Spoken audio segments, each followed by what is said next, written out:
Hi everyone. Today I will show you how to open a project. Actually, open a project is very similar with the new project. Also have two ways.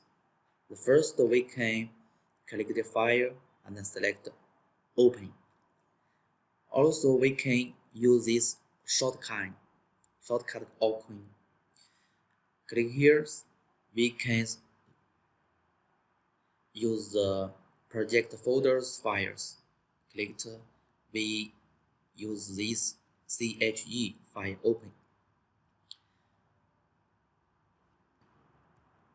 There are two reasons why we need to open a current project. The first, when we continue add some jobs in the last project. The second, we need to reload the project and to want to see the machining state. Now we open the project.